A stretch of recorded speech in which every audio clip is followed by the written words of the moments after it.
Jual sumbayang. Iko kadang-kadang dalam rumah tu kadang induk elai semayang, ayah elai semayang, anak enam pamalai semayang. Kadang-kadang ayahnya lai, anak lai, induk enam malai. Ada tu. Kadang induk lai, anak lai, apa enam pamalai semayang. Ada tu. Mau gak karih ada ni.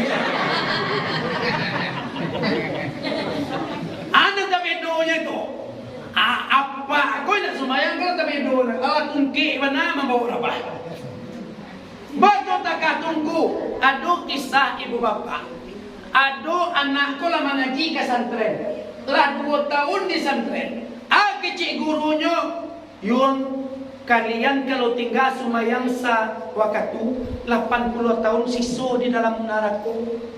Siso di neraka tu di kubur tua api sakadang kareke di tijaan kaki mengelaka untak jebana. Tak paham di anak ibu apa. Sudah tu disuruh ada ya berhenti. Yang berhenti lah ngaji lai batu tekah tu ya. Anak talok dia membayar lai tolong mak mengalih. Adik patua kaya berhenti. Tolong mak menjojo. Menjojo itu sih kau.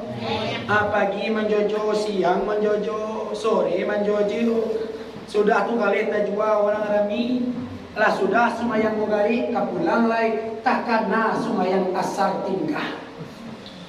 Takana semayang asar tinggal, takana kaji tadi sekali meninggal semayang 80 tahun sisa. Takana kaji tibo rusuh. Ati rusuh ibu ati bola malinang ayamato malinang la melelelo selemo ala menangi sudah tiba di rumah la menangi jo ditanya dia ayah ya pak de ang menangi do baba gitu tu batu menangi hang tiga buah di preman di jalan tadi do preman mengadu gitu tu ba menangi dak dia ki orang ngapiti lah iya orang aja piti nya tu dia ang tangian terserah ke kalih di jalan tadi lah dua kalih terserah ke tu dia menangi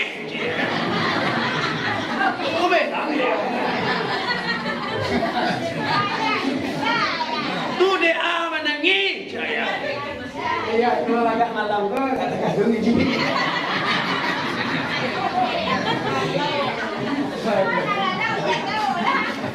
tu dia menangi kejayaan sumayang asar awak tinggal cie Allah cie sumayang ngam tinggal menangi doang ayah dari ketik dah sumayang dah ya